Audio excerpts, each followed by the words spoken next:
വൃക്കകളിലെ cancer കൂടുതലായും കാണുന്നത് ഒരു 60 വയസ്സിന് മുകളിലുള്ള ആളുകളിലാണ് കൂടുതലായി കാണുന്നത്. എന്നിരുന്നാലും 40 വയസ്സിന് മുകളിലുള്ള ആളുകളിൽ കാണപ്പെടാറുണ്ട്.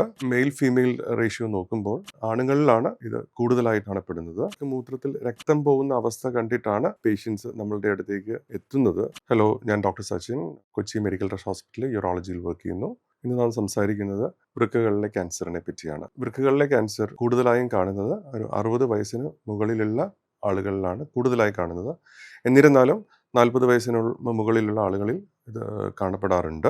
മെയിൽ ഫീമെയിൽ റേഷ്യോ നോക്കുമ്പോൾ ആണുങ്ങളിലാണ് ഇത് കൂടുതലായി കാണപ്പെടുന്നത്. പലപ്പോഴും ഒരു സിംറ്റവും ഇല്ലാതെ ഇൻസിഡൻ്റലായിട്ടാണ് ഈ ട്യൂമർ നമ്മൾ കണ്ടുവരുന്നത്. ഹെൽത്ത് ചെക്കപ്പിലൂടെയോ അല്ലെങ്കിൽ മറ്റേതെങ്കിലും കാരണവശാൽ വയറിൻ്റെ ഒരു സ്കാൻ എടുക്കുമ്പോൾ ആ ഒരു സിറ്റുവേഷനിലാണ് പലപ്പോഴും നമ്മൾ ഈ ക്യാൻസർ കണ്ടുപിടിക്കുന്നത്.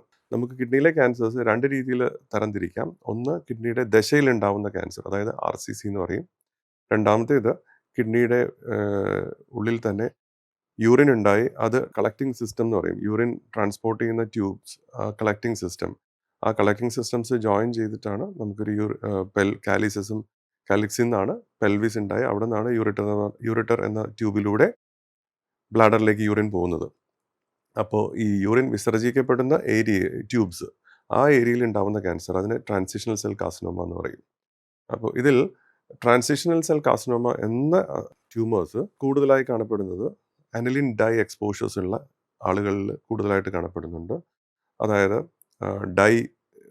ഡൈ ആയിട്ട് എക്സ്പോഷർ കൂടുതലുള്ള ആളുകളിൽ, ഫോർ എക്സാമ്പിൾ ഇപ്പോൾ ടെക്സ്റ്റൈൽ ഇൻഡസ്ട്രിയിൽ വർക്ക് ചെയ്യുന്ന ആളുകൾ, പെയിൻറ് ഇൻഡസ്ട്രിയിൽ വർക്ക് ചെയ്യുന്ന ആളുകൾ, ഹെയർ ഡൈസ് യൂസ് ചെയ്യുന്ന ആളുകളിൽ, ചിലതരം ഹെയർ ഡൈസ് യൂസ് ചെയ്യുന്ന ആളുകളിൽ, ഇവരിലൊക്കെ ഈ ട്രാൻസിഷണൽ സെൽ കാർസിനോമ എന്ന ട്യൂമേഴ്സ് കൂടുതലായിട്ട് കാണുന്നുണ്ട്. നമുക്കിതിൽ കൊണ്ടുണ്ടാകാവുന്ന ലക്ഷണങ്ങൾ എന്ന് പറയുന്നത് ട്യൂമർ അഫക്റ്റഡ് ആവുന്ന കിഡ്നി ഇരിക്കുന്ന ഭാഗത്ത് ബാക്ക് പെയിൻ ഉണ്ടാവുക, വയറുവേദന ഉണ്ടാവുക, മൂത്രത്തിൽ രക്തം പോകുന്ന അവസ്ഥ കണ്ടിട്ടാണ് പേഷ്യൻസ് നമ്മളുടെ അടുത്തേക്ക് എത്തുന്നത്. ചിലപ്പോൾ വയറിനൊരു ഫുൾനെസ് എന്നുള്ളൊരു ബുദ്ധിമുട്ട് അവർ പറയാറുണ്ട്. ഇനി അതല്ലെങ്കിൽ ഇപ്പോൾ ഈ ട്യൂമർ വേറെ ഭാഗത്തേക്ക് സ്പ്രെഡ് ചെയ്യുന്ന ഒരവസ്ഥയുണ്ടെങ്കിൽ അതിൻ്റെ റിലേറ്റഡ് ആയിട്ടുള്ള സിംറ്റംസ്, അതായത് ഇപ്പോൾ ബോണിലേക്കോ അവിടേക്ക് പോകുമ്പോൾ ആ ഭാഗത്ത് വേദന ഉണ്ടാവുക, അങ്ങനത്തെ സിംറ്റംസുമായിട്ടും രോഗികൾ വരാറുണ്ട്. നമുക്കിതിൻ്റെ റിസ്ക് ഫാക്ടേഴ്സ് എന്ന് പറയുന്നത് ഒന്ന് ഏജാണ്. നമുക്കൊരു 50 വയസ്സിന് മുകളിൽ പോകുന്ന ആളുകളിൽ ഇതിൻ്റെ ഇൻസിഡൻസ് കൂടുതലായിട്ട് കാണപ്പെടുന്നു. കൺട്രോൾ BP ഉള്ള ആളുകളിൽ, കിഡ്നി ഫെയിലിയർ വരുന്ന ആളുകളിൽ, ഇനി ഇതല്ലാണ്ട് സ്മോക്കിംഗ് ഉള്ളവരിൽ, അമിതമായിട്ട് സ്മോക്ക് ചെയ്യുന്ന ആളുകളിൽ, വേദന സംഹാരികൾ ഒരു നിയന്ത്രണവും ഇല്ലാതെ അമിതമായിട്ട് കഴിക്കുന്ന ചില ആളുകളിലും ഈ ക്യാൻസർ നമ്മൾ കൂടുതലായിട്ട് കാണുന്നുണ്ട്. ഒരു കിഡ്നിയിൽ ക്യാൻസർ ഉണ്ടാവുമ്പോൾ നമ്മളതിൻ്റെ സ്റ്റേജ് അനുസരിച്ചിട്ടാണ് നമ്മളതിൻ്റെ ട്രീറ്റ്മെൻറ്റ് ഡിസൈഡ് ചെയ്യുന്നത്. ഇപ്പോൾ കിഡ്നിയിലെ തന്നെ ക്യാൻസേഴ്സ് 2 രീതിയിലുണ്ടെന്ന് ഞാൻ പറഞ്ഞല്ലോ, RCCയും TCCയും. ഒരു RCC എന്ന് പറഞ്ഞൊരു അവസ്ഥയാണ് ഏറ്റവും കോമൺ ആയിട്ട് കാണുന്നത്. RCCയിൽ ഏർലി സ്റ്റേജിലാണ്, എന്ന് വെച്ചാൽ ഒരു ചെറിയ ട്യൂമർ, അങ്ങനെയുള്ള അവസ്ഥയാണെങ്കിൽ നമുക്ക് ആ ട്യൂമർ മാത്രം നീക്കം ചെയ്യുക, അതായത് പാർഷ്യൽ നെഫ്രക്ടമി എന്ന് പറയും. ബാക്കി കിഡ്നി നമുക്ക് അവിടെ സേവ് ചെയ്ത് വെച്ച് ട്യൂമർ മാത്രം നീക്കിക്കളയുന്ന ഓപ്പറേഷൻ ആണ് നമുക്കതിന് ഏറ്റവും അനുയോജ്യമായിട്ടുള്ളൊരു ഓപ്ഷൻ. ഇന്നിപ്പോൾ റോബോട്ടിക് സിസ്റ്റത്തിലൂടെ നമുക്കത് വളരെ ഭംഗിയായിട്ട് ചെയ്യാൻ പറ്റുന്നുണ്ട്. നമുക്ക് ആ ട്യൂമർ മാത്രം മാറ്റി കിഡ്നിയുടെ ദശ മാക്സിമം സേവ് ചെയ്ത് മിനിമം ബ്ലഡ് ലോസ് ഉണ്ടായി ഫാസ്റ്റർ റിക്കവറിയിലൂടെ പേഷ്യൻസിന് കൊടുക്കാൻ സാധിക്കുന്നുണ്ട് റോബോട്ടിക് ടെക്നിക്കിലൂടെ. ചില സാഹചര്യങ്ങളിൽ ഇൻസിഡൻ്റലായിട്ട് തന്നെ വളരെ അഡ്വാൻസ്ഡ് ആയിട്ടുള്ള സ്റ്റേജിലും ഈ ട്യൂമേഴ്സിനെ നമ്മൾ കാണാറുണ്ട്. ഫോർ എക്സാമ്പിൾ എൻറ്റയർ കിഡ്നീനെ തന്നെ റീപ്ലേസ് ചെയ്യുന്ന രീതിയിൽ വളരെ വലിയ ട്യൂമറായിട്ട് ഇതിനെ നമ്മൾ കണ്ടുപിടിക്കാറുണ്ട്. ഈ ഒരു അവസ്ഥയിലും രോഗിക്ക് ഒരു സിംറ്റവും ഉണ്ടാവാറില്ല. അപ്പോൾ ഇങ്ങനെയുള്ള ഒരവസ്ഥയിൽ നമുക്ക് കിഡ്നീനെ സേവ് ചെയ്യാൻ പറ്റാത്ത ഒരു അവസ്ഥയിലേക്ക് എത്താം. ഈ ഒരു അവസ്ഥയിൽ നമ്മൾ ഈ ട്യൂമറിനെ ഡയഗ്നോസ് ചെയ്ത് കഴിഞ്ഞാൽ പിന്നെ നമുക്കുള്ളൊരു ട്രീറ്റ്മെൻറ്റ് ഓപ്ഷൻ എന്ന് വെച്ചാൽ കിഡ്നിയും ട്യൂമറും കംപ്ലീറ്റ് ആയിട്ട് നീക്കം ചെയ്ത് കളയുക, അതായത് റാഡിക്കൽ നെഫ്രക്ടമി എന്ന് പറയുന്നു. അപ്പോൾ ഇത് നമുക്ക് ലാപ്രോസ്കോപ്പിക്കലിയോ അതല്ലെങ്കിൽ റോബോട്ടിക്കലിയോ അതല്ലെങ്കിൽ ഓപ്പൺ ശസ്ത്രക്രിയയിലൂടെയോ നമുക്കിത് ചെയ്യാവുന്നതാണ്. ഇനി ഇതല്ലെങ്കിൽ ഒരു ലോക്കലി അഡ്വാൻസ്ഡ് സ്റ്റേജ് എന്ന് പറയുന്നു. നമ്മളുടെ ട്യൂമർ കിഡ്നിയുടെ അകത്ത് നിന്ന് പതുക്കെ കിഡ്നിയുടെ രക്തക്കുഴലുകൾ, റീനൽ വെയിൻ അങ്ങോട്ടേക്ക് പോകുന്നു, അതല്ലെങ്കിൽ ഇൻഫീരിയർ വീന കവ എന്ന് പറഞ്ഞ പ്രധാനപ്പെട്ട രക്തക്കുഴലിലേക്ക് പോകുന്നു.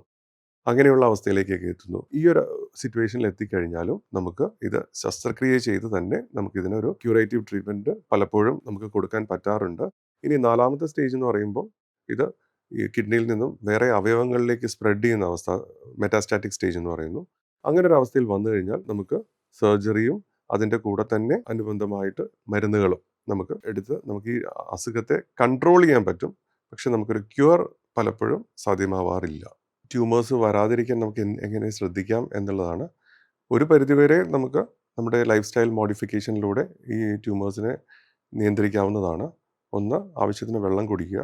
2 എക്സസൈസ്, നല്ല രീതിയിൽ എക്സസൈസ് ചെയ്യുക. നമ്മുടെ ഒരു BMI എപ്പോഴും ഒരു 25-ൽ താഴെ മെയിൻറ്റെയിൻ ചെയ്യുവാണെങ്കിൽ ഇങ്ങനത്തെ ക്യാൻസേഴ്സ് ഉണ്ടാവാനുള്ള സാധ്യതകൾ നമുക്ക് നല്ല രീതിയിൽ ലിമിറ്റ് ചെയ്യാൻ പറ്റും. ടെക്സ്റ്റൈൽ ഇൻഡസ്ട്രി, പെയിൻറ് ഇൻഡസ്ട്രിയിലൊക്കെ വർക്ക് ചെയ്യുന്ന ആൾക്കാർക്ക് പ്രൊട്ടക്റ്റീവ് ആയിട്ടുള്ള കാര്യങ്ങൾ ഉപയോഗിക്കാം, എക്സ്പോഷേഴ്സ് കുറയ്ക്കാൻ വേണ്ടിയിട്ട്. പിന്നെ അമിതമായിട്ട് വേദന സംഹാരികൾ ഉപയോഗിക്കുന്നത് നമുക്ക് നിയന്ത്രിക്കാം. ഫുഡിനെ സംബന്ധിച്ചിടത്തോളം നമ്മളൊരു ബാലൻസ്ഡ് ഫുഡാണ് പറയുക. വെജും നോൺ വെജും ഒരുപോലെ മിക്സ് ചെയ്ത് പോകുന്ന ഡയറ്റ്. കൂടുതലായിട്ട് നോൺ വെജ് അമിതമായിട്ട് ഉപയോഗിക്കാതിരിക്കുക. പിന്നെ ഫാറ്റ് കണ്ടൻറ്റ് കൂടിയ ഫുഡ് ഒരു പരിധിവരെ നമുക്ക് നിയന്ത്രിച്ച് കഴിഞ്ഞാൽ, ഈ കാര്യങ്ങൾ ഡയറ്റിൽ ശ്രദ്ധിച്ചു കഴിഞ്ഞാൽ നമുക്ക് കിഡ്നിയിലെ ട്യൂമേഴ്സിനെ ഒരു പരിധിവരെ നിയന്ത്രിക്കാവുന്നതാണ്.